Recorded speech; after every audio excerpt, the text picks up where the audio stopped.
It is the first Monday in the month of October, and Mayor Andrea Summerville is in studio with me. Good morning. How are you today? Oh, I'm doing well. I am boot-free now, which is amazing after 6 weeks, so it's a great Monday. Yeah. Do you have to adjust back to it? It's been a little bit weird the last couple Just days? a little bit. I have muscles that I haven't quite used in a few weeks, and so, yeah, it's been a fun weekend. The mayor had a lower leg injury. We'll just put it that way. We'll be very vague, like hockey coaches. It's a lower body injury. That can mean a number of things, but anyways. So how's it been going the last month here? It's been good. Things have been busy. Students are back. Things are in full swing, so it's good. Is it May yet? No, just kidding. I'm just kidding. Oh, I do love the summers, and this summer I actually really enjoyed, despite a couple of hiccups here and there. It was a warmer than average summer, okay. I'm not necessarily an advocate for global warming, but when it comes to Laramie, Wyoming, I'm okay with it, I guess. But I'm sorry, folks. I'm just messing with you out there. All right, let's talk about actually some serious topics. We are just over a month away from the general election coming up.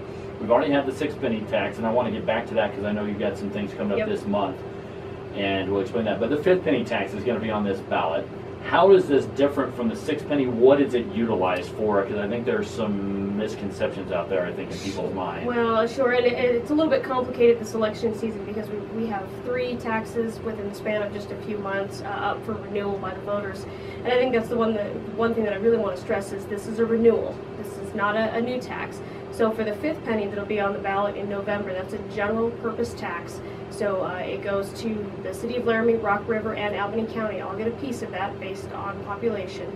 And for the city of Laramie, what we use it for primarily is public safety, so police, firefighters, and then a big piece of it we allocate, I think, just under $500,000 a year to our community partner organizations to provide a variety of services all over the city.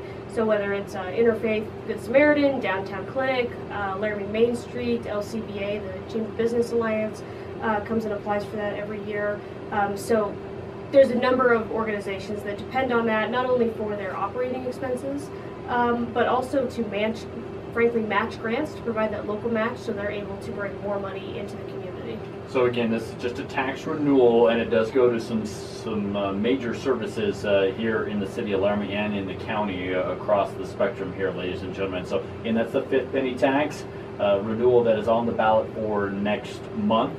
You mentioned a 3rd tax. What's the second? The lodging tax will be up for renewal as well on the November 6th ballot. All right. Well, and that also adds to some funds. It does. And one thing that I learned a few months ago that I wasn't aware, even on our 5th penny, because we have a pretty good amount of tourism here with UW games and everything else, about 17% of that sales tax is paid by out-of-county visitors. Wow. For 5th penny.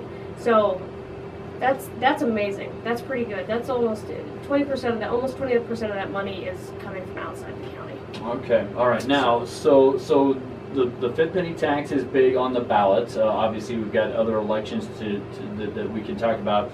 But the 6th penny did get passed, and something you brought up last month, and I kind of want to remind folks because it sounds like you don't necessarily want to decide firsthand, but you want to at least get some feedback from the public on how to utilize that money for the 6th tax renewal that was passed in August, because obviously we might have a new council. Well, we will have a new council come January. So what are we looking at that's coming up later this month? And do we have a set schedule yet? We do. Okay. We do. So the meetings, and I'll say it a couple of times, the meetings are going to be, let's see here, October 11th.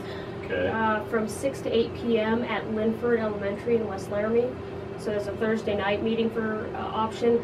And then October 13th from 3 to 5 p.m. over at Linford Elementary as well. And then October 23rd will be a 6 p.m. Meeting. We'll do it as a work session at City Hall. Okay. And the purpose of these meetings, so the 6th penny did pass. Again, we're so thankful to the community for deciding to go ahead and pass that. So what we're specifically talking about at these 3 meetings has more to do with possibly putting money into the unpaved sections of the community. So on the 6th penny ballot, there was a number of already paved streets that are in dire need of maintenance. We already know that. So what these conversations is about getting public input on, number one, what kind of streets. If we improve a dirt road, and there's about 17 miles, most of them are in West Laramie. There's a few dirt roads, as everybody's aware of, like around Pizza Hut and then some down on the south, and right. Pretty much everything is primarily west of 4th Street.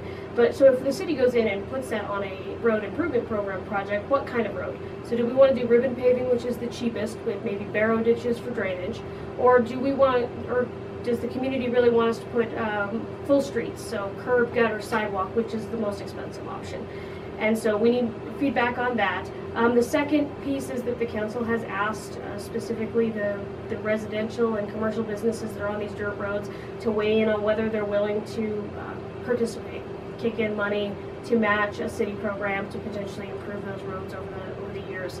Another big piece of the conversation is going to be pedestrian access. So if we do ribbon paving, do we need to look at some kind of alternative use path or something to put some pedestrian access in on those roads? Or so what we're really looking for is feedback from the people that are living on those unimproved surfaces right now to come in. But we also want the rest of the community to have an option to come in and weigh in on how they think using that money is appropriate for unimproved surfaces. Well, if you do just ribbon paving, I think it would be difficult to throw in a sidewalk almost, basically, versus a full gutter, and then you got the gutter, you can kind of put the sidewalk right there next to the gutter, so to speak. And so I guess this does beg the question of what do the citizens of Laramie want, and how do you go about dividing up this money moving forward? And obviously you want the feedback now, but it won't be decided, and we've talked about this, won't be decided until after the new council comes into play in January. And so we're issuing invitations to everybody that's on city council ballot right now, because we want them to come to these meetings too. We know we'll have at least 3 new council members, possibly 5 new council members, depending on how the election goes. So that's even 3 is a significant changeover in the council. We want to invite them to be part of these conversations, listen to what people have to say, so that when they come in January, they're prepared and kind of up to speed. There's a lot of nuance to these conversations. If you do the simpler thing, it's less expensive. Maybe we can get it done faster. You can do more. You can do it faster. If we go full regular street standard, that might take a little bit more time. How else do we pay for it? There's other things like parking. So if we do ribbon paving, technically you're not supposed to have any on-street parking. I think that's going to be a big conversation for people that live out in West Laramie when they see that and see that they might not be able to park in front of their house, and they'll be able to park on their driveway because of the barrow ditches and the way that things have to be set up. And then, of course, where do you put the sidewalk? If you can do some kind of a path, where do you put it? One side of the street instead of both? Only on certain streets? So there's a lot of nuance to these conversations, and at the end of the day, all of it adds up to dollars and cents. So one of the things that we also want to tell people is we've done a lot of drainage work out in the West Laramie area to start to bring in the basic infrastructure that we would need to put in improved surfaces. Okay. So that's about I think about half complete or so over a major program that would probably take about 10-15 years to put in. We're about half done with those drainage improvements. So we have probably 2-3 miles that are ready to go right now, and then the other piece of this conversation we'll be telling people is where we're planning drainage improvements and how those can possibly tie in. Because frankly, you have to deal with drainage before you put the improved surface on it. Stormwater, sewer water, all that plays. It's more a complex issue than I think people realize. It is. Because most people will probably tell you, well, I just want my street, I just want this dirt road paved. Come on now. But there's a lot more that goes into it, and I think sometimes people get lost in that conversation. I think they can, and I think it's also what's slowed the council down. I mean, we've had little bits of progress in terms of improving surfaces. We did some paving around Linford.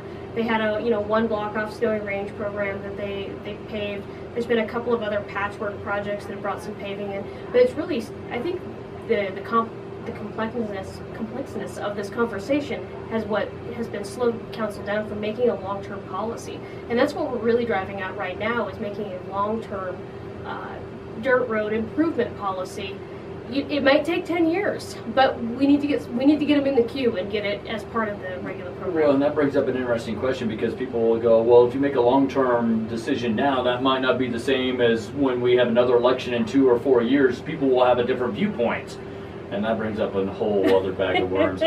My other question is, does property tax factor into this discussion at all? Not really. Not for us. The city of Laramie receives, so we have 8 mills, is what people pay on their property taxes to support municipal services. Those are pretty much all allocated in our operations budget for police and fire and stuff right now. There's not really a good mechanism currently available via state statute to bill something on somebody's property tax per se. We can bill a straight bill to your house. The city can put a lien on your house potentially, but we're also still exploring those conversations and also looking to see is there, as far as trying to pay for this and make it possible, if we really do need to go ask property owners to pitch in 10% or something like that, how many tools can we give them to be able to pay that? We did have a conversation about this about a month ago, and I think it's going to be important that if we end up going down that direction of asking residents to participate in some fashion, we're going to have a lot of different types of options to support different types of households and what they can afford to pay or not pay, or exactly, or whatever the case may be. So again, another complication on top of an already complicated subject. And to the point that a new council could turn this over, they certainly could. We could put together a long-term policy, incorporate it into street improvement programs, and another council, in 2 years potentially could come over and say, well, we don't like this. But the goal we're trying to reach is really just to make a good public policy that'll last throughout those conversations. Okay, so again, these dates: October 11th, 6 to 8 at Linford, October 13th, 3 to 5 at Linford, and then October 23rd, 6 to 8 during a work session at City Hall that you guys will be hosting. And I want to give a little detail about what people can expect. This is not a typical council meeting. You don't have to stand in line and be super formal. What we're going to do is at the beginning, we're going to give people a few minutes to kind of mill in. We're going to have kind of mock-ups of different streets, basic information kind of around the room. Then we'll give a quick presentation from the city manager and myself on kind of the overview and the details, maybe 5-10 minutes. And then what we really want to do is get people's feedback. So we'll kind of let the council kind of dismiss from their bench and go around and talk to people, and then we're going to ask people to fill out surveys, put dots on maps, and provide a variety of ways for people to give us feedback. So it's not intended to be a horrible 2-hour council meeting that you have to sit through. All right, so that's what these are. This is why these are kind of public forums, public listening sessions that are separate from their regular meetings, because they want to get you just talking and conversing. They want your feedback more than you realize. And I know there are folks out there that are more vocal than others, but this at least gives you a chance. I'm not saying it's going to directly go with your plan versus somebody else's plan versus somebody else's plan. But at least you're going to have a chance to provide your input. All right, ladies and gentlemen, so these are October 11th from 6 to 8 at Linford, October 13th from 3 to 5 at Linford, and October 23rd, which will be part of your work session, 6 to 8 p.m. at City Hall. So you have a couple evening slots, a late afternoon, so kind of choosing when, where. The 13th is a Saturday, actually. So, it is. And by the way, Cowboys are out of town, just in case you're wondering. We double check that schedule to make sure. Now the big event is that morning, so there's going to be a lot of UW students running around, but they were pretty comfortable with us starting that at 3. Okay. I think we checked with everybody. Speaking of which, the big event is gotten to be a big community thing. How have you seen that kind of blow up in your time on the council now as mayor? It's been amazing since I started. This was a relatively just kind of small, just an option for UW students to go out and provide some community service. And now they're recruiting 1,000 students to come out into the community, and it's something that I hear a lot about when I go out to the community. They love having these students come out and help them, whether they're a senior citizen or somebody just like me. They get to talk to the students get out and about the community. It's been amazing. It has really exploded. Well, and that's coming up on the 13th, so you got a little bit of time. Although I know that they had a cutoff date, and I don't remember what it was. Yeah, they had a cutoff date, and if you had projects to kind of get it in, and so hopefully folks paid attention. I know that there were flyers out. I know I remember getting one in the mail, so let's just put it that way. It's our Mondays with the Mayor series here, and I know time is quickly winding down and flying by here on this Monday, October 1st. What else have we got going on? What else have you guys been working on council-wise here in the last month that we, the public, really need to pay attention to? We're continuing to work on some initiatives that I'm pretty passionate about. Entrepreneurship. We had our startup weekend that went pretty well. The winner was produced a business plan about allergy-free vending machines that can provide snacks for people that have allergies. It was pretty cool. Okay. A variety of other projects came through that. So we're continuing to push and having those conversations, working with the new LCDA director. So that stuff is going pretty well. We're going to start an extraordinarily, probably boring conversation to most everybody in town about adopting the 2018 International Code Series. So it'll be new building code, new fire code, things along those lines. Oh boy, says all the business people in town. Yes. But I have good news for them. What we're hearing is that this is really actually a simplification year. So they had some pretty complex additions in the last 2 series that came out. I think they update these every 3 years. And our building inspector and professional staff is telling us they've actually stepped this back and simplified some things. Okay, so that's good. I got my fingers crossed. Some of this stuff is way above my pay grade, but I'll take it from the experts. So we'll start that. So you hear some stuff about that. Anything else going on? Any other conversations here? I know it's big because I mean, there's, as you mentioned, we could have 3, maybe 5 new council members here. We could.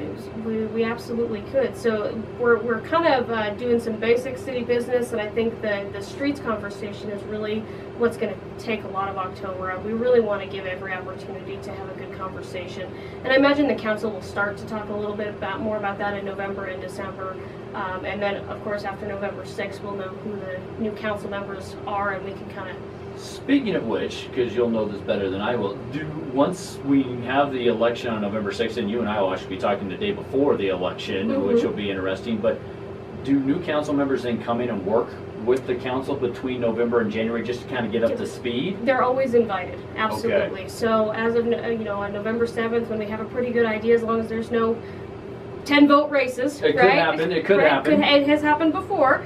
We'll invite those council members to come in and come to all of the council meetings, so they can kind of get going. We'll start to provide orientation opportunities, tours around City Hall, whatever is needed to kind of get them up to their comfort level, and then first meeting in January. Wow. All right. Well, away we go. It is rolling up on us pretty fast. With that, I will let you go today, and we will talk more coming up just before that election on November 5th. It'll be the day before the general election. Oh, go ahead. No, I was just saying, just remember, everybody, that early voting has already started. Oh my goodness. I know, I feel like I just said this a couple of weeks ago, right? So early voting has already started. You can go to the courthouse, you can request your absentee ballot. So again, we just want to encourage people to get out and vote. Absolutely. Mayor Summerville, always a pleasure. Thank you.